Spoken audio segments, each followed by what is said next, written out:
ሰላም ወደ አድማጮቻችን፣ ይህ የስፖርት ነው። ወደ አድማጮቻችን ማንቸስተር ዩናይትድን የሚመለከቱ መረጃዎችን እየተመለሽ መጥቻለሁ። እንግዲህ ዛሬ አንድ መረጃን እያየው ነበር። 2025 ከመጣ ጊዜ አንስቶ የሩበን አሞሪም ማንቸስተር ዩናይትድ እና በአርነ ስሎቱ ሊቨርፑል መካከል የተሸነፉትን ሽንፈት ብዛት በምታዩበት ጊዜ አሞሪም 16 ሽንፈት፣ አርነ ስሎት ደግሞ 17 ሽንፈት ሆኖ ይታያል። ይህ ማለት ለሩበን አሞሪምም 16 ሽንፈት ተቀባይነት አለው ማለት አይደለም። ነገር ግን ምን ያክል የሁለቱም ቡድኖች ደካማ ፐርፎርማንስ ላይ እንደሚገኝ ይታያል። ታዲያ ሩበን አሞሪም ይህንን ስብስብ በማደራጀት በኩል እንደገና እየሰሩ ይገኛሉ።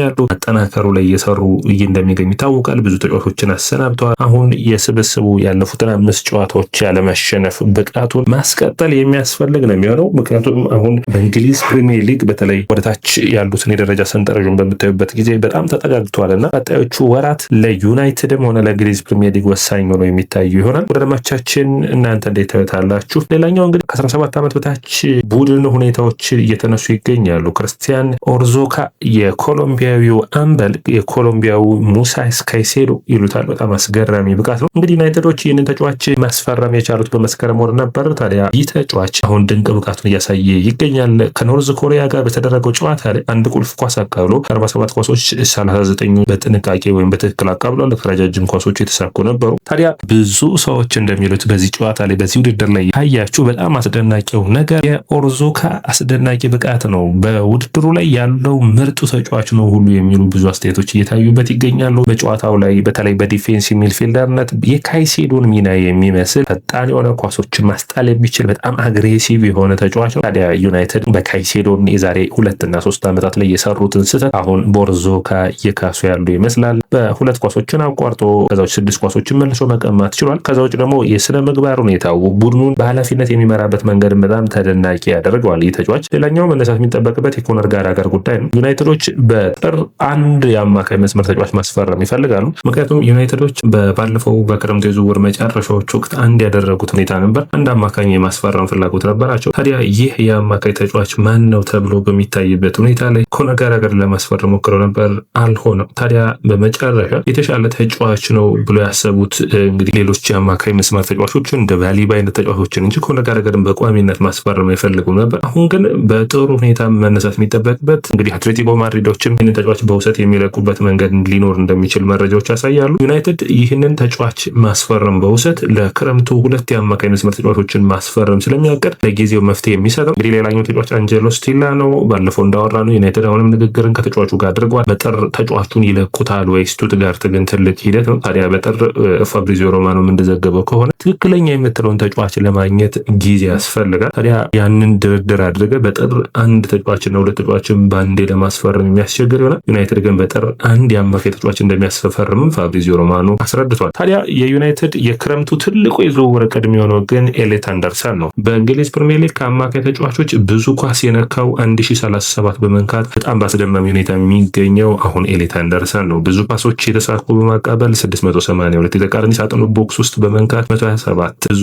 አንድ ግንኙነቶችን ያሸነፈው ብዙ ቴኮኖችን ከአማካይ መስመር ተጫዋቾች በማድረግ ምርጥ ብቃቱ ላይ የሚገኘው ተጫዋች ኤሊዮት አንደርሰን ነው። አሁን ለዩናይትድ ያስቸገረው የዚህ ተጫዋች የዝውውር ዋጋ ነው። አንዳንድ መረጃዎች እስከ 80 ሚሊዮን ፓውንድ ይላሉ። አንዳንዶቹ እስከ 120 ሚሊዮን ፓውንድ ድረስ ይወስዱታል። ትንሽ ዋጋ ውድ የሚያደርግበት ይሆናል። ነገር ግን ድርድሮችን አድርገው ዩናይትዶች ይህንን ተጫዋች ማስፈረም ይፈልጋሉ። ከዚህ በፊት በዝውውር መስኮቱ ላይ እንደ ዲክላን ራይስ ያሉ አማካይ ተጫዋቾችን ብዙ ጊዜያዊ ተጫዋቾች ወደ ዩናይትድ ቤት መሄድን ስለሚመርጡ ያንን ሳያደርጉ እንደቀሩ ይታወቃል። ስለዚህ ዩናይትድ ሌላ ሂደትና ሌላ ሀሳብን ማድረግ የሚጠበቅበት አንዱ በዚህ ሁኔታ ነው። ሌላኛው እንግዲህ ስለ ዩናይትድ ሲነሳ የጀደን ሳንቾ የኮንትራት ጉዳይ ነው። ታዲያ ዩናይትድ 1 ዓመት ተጨማሪ የጀደን ሳንቾን ኮንትራት የማራዘም ፍላጎት አለው። ነገር ግን ፍላጎቱ የነበረው ተጫዋች በነፃ ከሚለቅበት የተሻለ ትርፍን ለማግኘት ነበር። ነገር ግን ተጫዋቹ ኮንትራት ከተራዘመ በኋላም ወደ ሌላ ክለብ የመሄድ ፍላጎት ሳይኖረው የኮንትራት ውሎችን ሳይስማማ ይቀራል የሚል የዩናይትድ ስጋት አለ። ስለዚህ ዩናይትድ እንግዲህ ይህንን ተጫዋች በክረምቱ ከሮማ ጋር ዩናይትዶች ቢስማሙ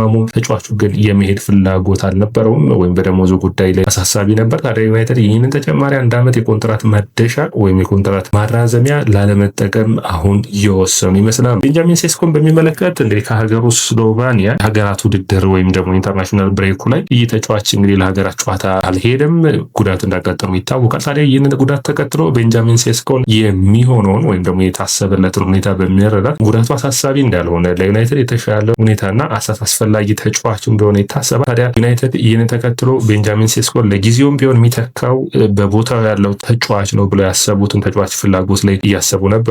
በጥር ደግሞ እንደዚህ አይነት አጥቂ አይነት ተጫዋቾችን ማግኘት አይችሉም። ታዲያ ጆሹዋ ዘርክዚ ኤጀንቱ ጋር እናግረውታል ለጊዜው ቦታውን መሸፈን እንዲችል። ከዛ በኋላ ግን በጥር ዘርክዚ መልቀቅ ይፈልጋል። በተለይ በዓለም ዋንጫ ላይ መጠራትን ስለሚያስብ እንግዲህ ይህ ሁኔታዎች የሚጠበቁ ነው የሚሆኑት። ታዲያ ዩናይትድ በሴስኮ ጉዳት ምን ያክል ጊዜ እንደሚረቅ እስካሁን ድረስ ይህ ነው የተባለ መረጃ አልወጣም። ነገር ግን ብዙዎቹ መረጃዎች እንደሚያሳዩት ለብዙ ጊዜ ከሜዳ እንደማይረቅ ነው። ሌላኛው የራሽፎርድ 2 አሲስቶችን ሴልታ ቪጎ ላይ ማድረግ ችሏል። በውድድር ዓመቱ 6 አሲስት አድርጓል። ታዲያ ራሽፎርድ ወደ ባርሴሎና የሚያደርገው ዝውውር በቋሚነት ሜድ ከሆነ 26 ሚሊዮን ፓውንድ ማንቸስተር ዩናይትድ ያገኛል። አጠቃላይ ከደሞዙን ጨምሮ እስከ 40 ሚሊዮን ፓውንድ ዩናይትዶች ማትረፍ እንዲችሉ የሚያገዛቸው ነው የሚሆነው። ሆይላንድ በናፖሊ ቤት አሁን ወደ ዩናይትድ የሚመለስ አይመስልም። ሙሉ በሙሉ የናፖሊ ተጫዋች መስሏል። ኡጋርቴን በሚመለከት እንግዲህ የአውሮፓ ሊግ ፍጻሜ ጨዋታው በኋላ ማንቸስተር ዩናይትዶች ንግግሮችን ወይም ሩበን አሞሪም ከኡጋርቴ ጋር ንግግሮችን አድርገው እንደነበር ታዲያ በስፖርቲንግ ሊዝበን የሚያውቁት የነበረውን ኡጋርቴ እያዩ እንዳልሆነ እንግዲህ ኡጋርቴ ከስፖርቲንግ ሊዝበን ወደ ፒኤስጂ ከፒኤስጂ ወደ ማንቸስተር ዩናይትድ ነው የመጣው። ታዲያ ይህ ተጫዋች ከሩበን አሞሪም ጋር በአመቱ መጠናቀቂያ ላይ የስራ ፍጥነቱን ወይም ደግሞ በእግር ኳስ ውስጥ ታታሪነቱን እንዲጨምር በጥብቅ ነግረውት ነበር። ነገር ግን በጣም በሚገርም ሁኔታ የሚታወቀው በዚህ አይነት በታታሪነት ባህሪው ነበር። ታታሪነቱ ግን ቀንሷል የሚል የሩበን አሞሪም አስተያየት እዚህ ጋር የሚነሳ ነው የሚሆን። ታዲያ ይህንን ተከትሎ ይህ ሁኔታ ለኡጋርቴ በግልጽ ነግረውታል። በተለይ በሳምንቱ መጨረሻ ራሱ በቶተናሙ ጨዋታ ላይ ካዝሜሮ ተቀይሮ ከወጣ በኋላ ኡጋርቴ ገብቶ በጣም ደካማ ብቃትን ማሳየቱ አሳሳቢ እንዳደረገባቸው የሚታወቅ ነው። ሌላኛው እንግዲህ ክሪስ ዋትሊ የዘገበው ዘገባ ነው። ጄሰን ዊልኮክስ በሚመለከት ነው። ጄሰን ዊልኮክስ ከአሞሪም ጋር በቅርቡ ንግግሮችን አድርገዋል። አሞሪም ያጫወት ሂደቱ እንዲቀይር ይፈልጋሉ ወደ 4-3-3 ማለት ነው። ነገር ግን አሁንም ቢሆን ሩበን አሞሪም ያጫወት ዘይቤያቸውን ለመቀየር ሳይሆን ይህንን ያጫወት ዘይቤ የተሻሉ ተጫዋቾችን ስናገኝ እንለውጣለን፣ አሁን ግን ባለው 3-4-3 እንቀጥላለን። ነገር ግን ሩበን አሞሪም አሁንም በጨዋታ ሂደት ውስጥ 4-3-3 የሚመስል ያጫወት ሂደትን 5 ተከላካይ እየቀነሱ ያንን እያስተዋወቁ እንዳለው ደግሞና ያንንም ደግሞ አንዱ ለምሳሌ አማድ የሚያደርጋቸው ጥረቶች ናቸው። አማድ በተለየ ሁኔታ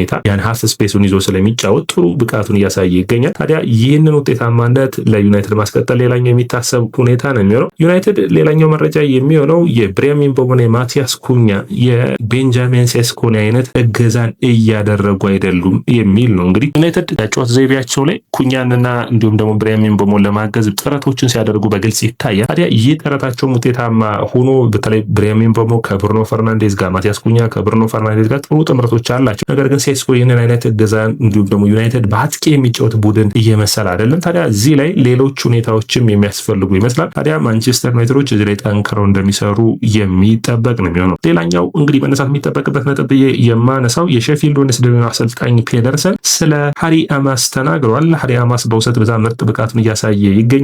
ታዲያ በጨዋታዎቹ በቻምፒዮንሺፑ ዌስት ብሮም፣ ኖርዊች እና ሳውዛምፕተን በገጠሙበት ጨዋታ ከሃሪ አማስ አስደማሚ ብቃትና አስደናቂ ሁኔታን እንዳዩ ተናግረዋል። ሌላኛው መረጃ የሚሆነው ማርቲኔዝን የሚመለከት ነው። እንግዲህ የማንቸስተር ዩናይትድ ከኤሲኤል ጉዳት የተመለሰው ማርቲኔዝ አሁን እንግዲህ ወደ አርጀንቲና ብሔራዊ ቡድን የሚቀላቀል ይሆናል። ቅዳሜ አንጎላን ትገጥማለች አርጀንቲና። ታዲያ በዛ ጨዋታ ላይ የመሰለፍ ዕድል የለውም። ነገር ግን ከቡድኑ ጋር ተቀላቅሎ ትሬኒንጎችን እንዲሰራ የአርጀንቲና ብሔራዊ ቡድን አሰልጣኝ ስካሎኒ ጥሪ አቅርበውለታል። ሰላም ወዳጆቻችን፣ ይህ የየስፖርት ነው። የየስፖርትን ላይክ፣ ሼር፣ ኮሜንት፣ ሰብስክራይብ ማድረጋችሁን አትርሱ።